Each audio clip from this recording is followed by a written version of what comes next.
लोग किसी भी हद तक गुजर सकते हैं। जैसे कि अम्बेडकर गांगुली हॉस्टल की जो वार्डन है, उन्होंने एक लड़की को ये कहा था कि एक लड़की की बॉडी मिस्ट्री होनी चाहिए और अगर वो बॉडी ढकी हुई नहीं हुई तो फिर वो मिस्ट्री रिवील हो जाएगी।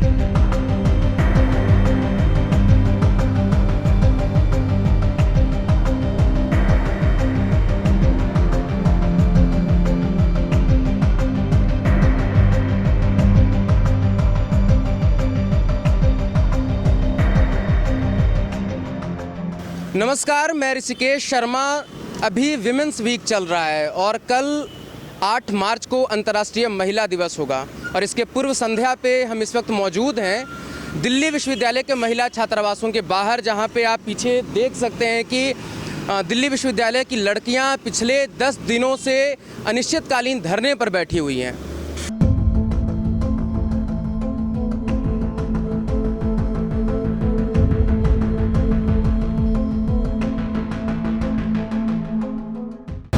हम पिछले 27 फरवरी 2020 से यहाँ पर एक इनडिफिनिट प्रोटेस्ट में यहाँ बैठे हुए हैं और हमारे कई डिमांड्स हैं। सबसे पहला तो ये है कि यूजीसी 2015 का जो ये रेगुलेशन है कि किसी भी तरीके का arbitrary discriminatory rule women residents पे नहीं लगाया जा सकता है सेफ्टी के नाम पे।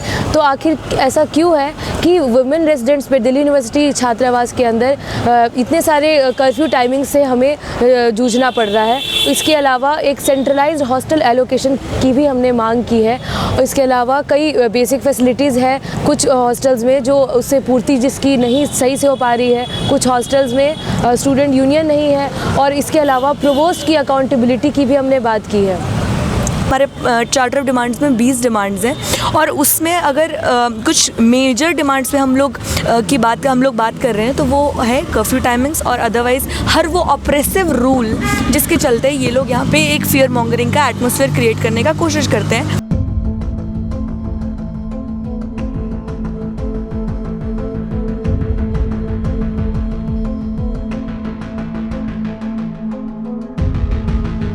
यहाँ पे 5 हॉस्टल्स हैं और पांचों हॉस्टल्स का 85 to 1 लाख के बीच में यहाँ पे फ़ीस है और जो बॉयज़ हॉस्टल की फ़ीस है वो 40,000 है और वो कैंपस के अंदर है और हम कैंपस से बाहर भी हैं और फिर हमारी फ़ीस उनसे डबल है 85 to 1 लाख। फिर एक होता है एडमिशन प्रोसीजर। एडमिशन प्रोसीजर तो चलो ठीक है, स्टार्टिंग के फर्स्ट ईयर में जो हमें एडमिशन लेना पड़ा वो ठीक है, लेकिन जब री एडमिशन की बात आती है, अगर हमने फर्स्ट ईयर में ही एडमिशन ले लिया तो बार बार हमें री एडमिशन प्रोसीजर से क्यों गुजरना पड़े कि बार बार हमें वो फॉर्म लेना पड़े, फॉर्म सबमिट करने के लिए यहाँ पे आना पड़े, एक इंटरव्यू सिस्टम से गुजरना पड़ता है। यूजुअली इंटरव्यू सिस्टम से वो लड़कियाँ गुजरती हैं जो प्रोटेस्ट में काफ़ी एक्टिवली पार्टिसिपेट किया जाता है, जिनके हम लोग काफ़ी सारे ऐसे लोगों से मिले हैं जिन लोगों ने प्रोटेस्ट में पार्टिसिपेट किया, उनको इंटरव्यू में बुलाया गया और उनसे ये एक एप्लीकेशन साइन कराया गया जहाँ पे उन्हें ये कहा गया कि आप फर्दर प्रोटेस्ट में पार्टिसिपेट नहीं कर सकते इस हॉस्टल की फैसिलिटीज़ के अगेंस्ट। बहुत ही बेसिक फैसिलिटीज़ यहाँ पे नहीं है। जैसे हमारे अंडरग्रेड का जो हॉस्टल है वहाँ पे पोर्टेबल वाटर ही नहीं है, पानी नहीं है वहाँ पे और ये पानी की समस्या सिर्फ इनके हॉस्टल में नहीं, हम सारे हॉस्टल्स में आरओ होते हुए और ये वाटर कूलर्स होते हुए भी हमें पानी की समस्या से झेलना पड़ता है। जब भी गर्मी आती है स्मेल बहुत ही ज़्यादा आता है और फिर जब हम अपने अथॉरिटीज़ से कंप्लेन करते हैं तो वो बोलती हैं it is fine, it is okay, पीने लायक तो है ही ये। जब भी कोई लेट नाइट लीव लेता है और जब अगर वो 5 मिनट भी लेट हो जाता है तो उसको 100 रुपीज़ फ़ाइन उसी वक्त चार्ज कर देते हैं। पर हमारे हॉस्टल के ब्रोशर या प्रोस्पेक्टस में स्पेसिफिकली ये रूल नहीं है कि ऐसी चीज़ों पे, छोटी छोटी चीज़ों पे फ़ाइन लगेगा। क्लियरली मुझे लगता है ब्लैक में जाता है, ये तो करप्शन ही है क्योंकि हमें अकाउंट भी नहीं मिलता है, उसका रिसिप्ट मिलता है, लेकिन अगर हम इनसे पूछे कि ये रूल में नहीं है तो आप क्यों ये फ़ाइन चार्ज कर रहे हैं और हमें ये ट्रांसपेरेंसी चाहिए तो ये बिल्कुल मना कर देते या फिर डरा धमका के वापस भेज देते कि अगर आप ये डिमांड करेंगे तो आपके ऊपर स्ट्रिक्ट एक्शन लिया जाएगा। कि इतने दूर से अपने घरों से आती है, कोई बहुत एक्सट्रीम साउथ से, एक्सट्रीम नॉर्थ से, एक्सट्रीम बहुत रिमोट एरिया से लोग आते हैं यहाँ पर पढ़ने आते हैं। तो पहली बात तो ये कि जितनी भी उनसे फ़ीस ली जा रही है तो उसमें उनको सारी बेसिक फैसिलिटीज़ प्रोवाइड की जाएं एट मिनिमम फ़ीस।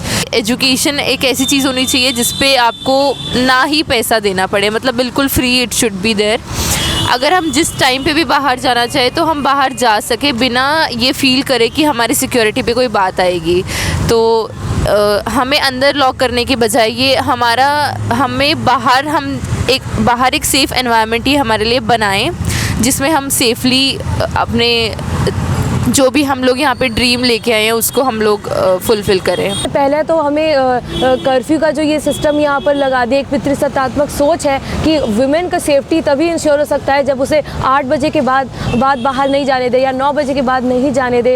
ये तो एक बेसिक जो हमारा एक राइट टू फ्रीडम है वो कर्ब होता है। संवैधानिक तौर से जब हमें आज़ादी 1947 से मिल चुकी है तो ऐसा क्यों है कि इंस्टीट्यूशनल बैरियर भी हम पे आज तक लगा हुआ है। और जब वुमेन एम्पावरमेंट की बात आती है तो जो कि इनका सबसे बड़ा डर है कि हम लोग एम्पावर हो जाएंगे, तो इसीलिए एजुकेशन ये हमसे छीन रहे हैं। और ये लोग बोलते हैं कि कर्फ्यू हट जाएगा तो गांव से जो लोग लड़कियां अपनी पढ़ने को यहाँ भेजते हैं वो भेजेंगे नहीं। देखिए, पहली बात तो गांव से लोग यहाँ पे कर्फ्यू होने या ना होने से नहीं भेजते हैं। पहली बात तो इनकी फ़ीस इतनी ज़्यादा है, उसकी वजह से नहीं भेज पाते हैं। और यहाँ पे सीट्स कम है, यहाँ पे स्कॉलरशिप्स कम है, यहाँ पे रिजर्वेशन अच्छे से इम्प्लीमेंट नहीं हुआ है। इन रीजन्स की वजह से नहीं भेज पाते हैं यहाँ पे। महिला दिवस पर देश भर में कई कार्यक्रम आयोजित कराए जा रहे हैं, लेकिन इनकी सुध लेने वाला कोई नहीं। कल प्रधानमंत्री, मुख्यमंत्री सब ट्वीट करेंगे, लेकिन उस ट्वीट में अपने हक के लिए लड़ती इन लड़कियों का कोई जिक्र नहीं होगा। रेजिडेंट्स के लिए रैली निकाले थे, अब जितनी भी वुमेन स्टूडेंट्स हैं और कैंपस में वो रैली हुआ था, जितने भी बाकी हॉस्टल्स हैं उनसे सपोर्ट सॉलिडारिटी मांगते हुए हम लोग निकल रहे थे। और काफ़ी हैवी बैरिकेडिंग हुई थी वहाँ पे।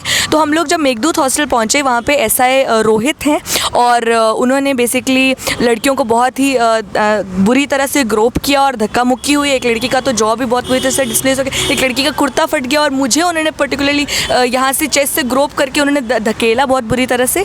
फिर हम इनके बच्चे नहीं रहते हैं, अगर हम 10 दिन से सड़कों पे आए हुए हैं, फिर हम इनके बच्चे नहीं रहते हैं।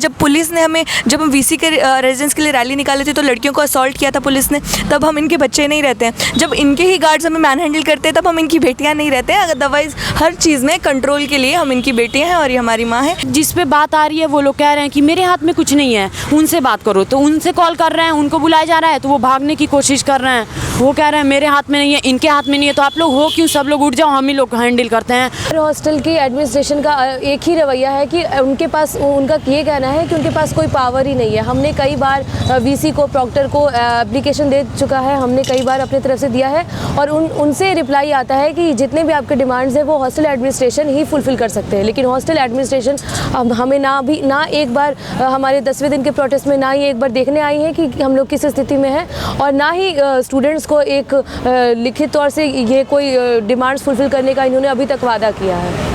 और जब हमने एडमिनिस्ट्रेशन से सामना इस बारे में किया, अपने मुद्दे को उनके सामने रखना चाहा, तो जैसे कि उन्होंने कहा कि हमारी वार्डन ऑफ प्रोवोस्ट, जब अकाउंटेबिलिटी मांगने की बात आती है तो वो लोग कहते हैं कि हम वार्डन ऑफ प्रोवोस्ट नहीं है। लेकिन जब पर्क्स एंजॉय करने का बारी आता है, स्टाफ क्वार्टर्स में रहने का बारी आता है, या फिर हर एक अकाउंटेबिलिटी उनसे मांगी जाती है, तब वो प्रोवोस्ट नहीं है। लेकिन हर बात पर वो प्रोवोस्ट हैं। तो वो लोग ढीठ हैं, लेकिन हम लोग भी ढीठ हैं। तो जब तक यहाँ से कर्फ्यू नहीं हटेगा, यहाँ से हर वो ऑपरेसिव रूल नहीं हटेगा, हम लोग भी नहीं हटेंगे। उर्दू के एक बड़े शायर रहे हैं जिगर मुरादाबादी, और उनका ही एक बहुत ही मशहूर शेर है कि अपना ज़माना आप बनाते हैं अहले दिल, हम वो नहीं हैं जिन्हें ज़माना बना गया। इस शेर को पूरी तरह चरितार्थ करती हुई हमारे पीछे कुछ लड़कियां बैठी हैं। इनकी सारी समस्याओं को सुनने के बाद बस सवाल ये उठता है कि बेटी बचाओ बेटी पढ़ाओ का जो नारा है, जो अभियान है, क्या वो आइडिया इससे पूरा होगा कि यहाँ पे लड़कियों को 5 से 6 हज़ार रुपये तक महीना सिर्फ लॉजिंग के लिए देना पड़ेगा? दिल्ली या फिर देश भर में महिला सुरक्षा को लेकर काफ़ी सारे काम किए गए हैं। क्या इसे साबित करने के लिए लड़कियों से उनकी आज़ादी छीनी जाएगी? क्या आप उन्हें कमरे में बंद करके आप ये साबित करेंगे कि महिला सुरक्षा को लेकर यहाँ पर काफ़ी सारे काम किए गए हैं? ये सवाल उन दर्शकों से भी है और जो भी इस चीज़ को समझते हैं, ये प्रशासन से भी है, सरकार से है, एडमिनिस्ट्रेशन से, सबसे ये सवाल है। और इन सवालों के बारे में आप थोड़ा गंभीरता से सोचिए। कैमरा पर्सन गौतम के साथ मैं ऋषिकेश शर्मा, दिल्ली।